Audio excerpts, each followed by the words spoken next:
here we are at the Grandview residence. Things are moving along. Trusses are going on. Guys are working hard. We went with a 10-inch heel on this. You're wondering what a heel is? It is, where my finger is pointing, top of the plate to the top of the truss. That is the heel, 10.5 inches. The reason for that is we're putting in an 8-foot door right there in the front. We're continuing the use of reclaimed material.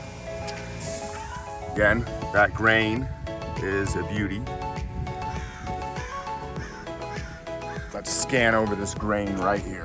Oh yeah. Continuing the use of all this 60-year-old lumber. It's much older than that, but that's when it was installed in this original house.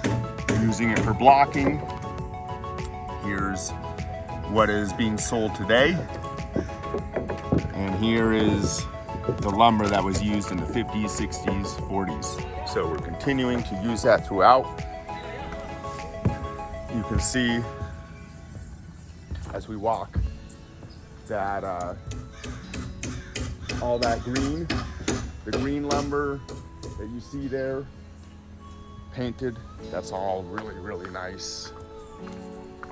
Old growth lumber. Whoa!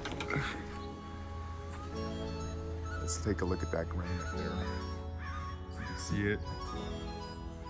Using it for ledgers, using it for headers, using it all over the place. And let's just scan out. We have ram board down for protection.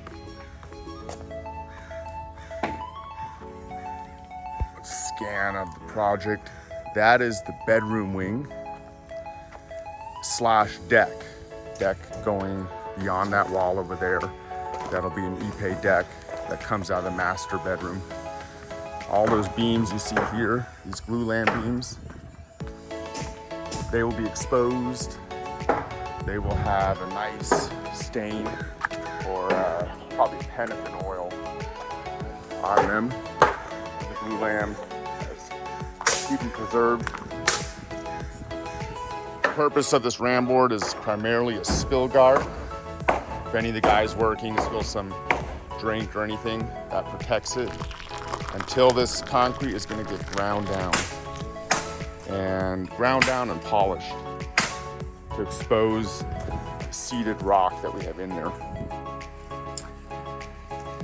Left this beam exposed down there without putting concrete in yet. That gives the framers opportunity to adjust those bolts just in case it needs to go up 1/2 inch or down 1/2 inch. I didn't want to fill this with concrete quite yet. The other ones are already adjusted exactly as they need to be. So rather than leaving a slot patch, we did pour concrete, planned it so that the concrete would be poured entirely over these columns and that there would be no slot patches visible to provide a really nice polished concrete surface. This is different in that this post is holding up Glu-lam beams and it doesn't need to be, that will not be exposed down there. So we have the option to just leave those open for now. I'll hand pour that later. The green that you see on here is a dye that we put in a Bora care.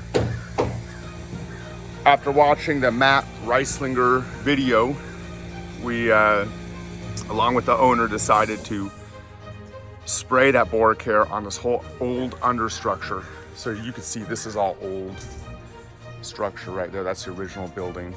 And we sprayed the entire understructure with the Bora care. The only thing we do different than the video is add the dye so the guys can see what they've sprayed and what they haven't. Because with it just being transparent, you can't really see, especially if you're going underneath a house. Definitely recommend using the dye as an added complement to the product. Here's a sample of the dye that we used. They sell this at Home Depot. You just add that to the mold and Bora care concentrate that we used. following the Matt Reislinger video. And more to come. Can't wait to show you how this kitchen is gonna look with multiple angles coming into each.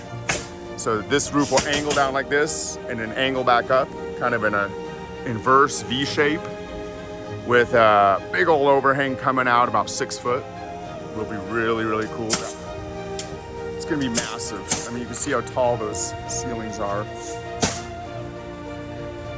Up there, over 15 foot in areas.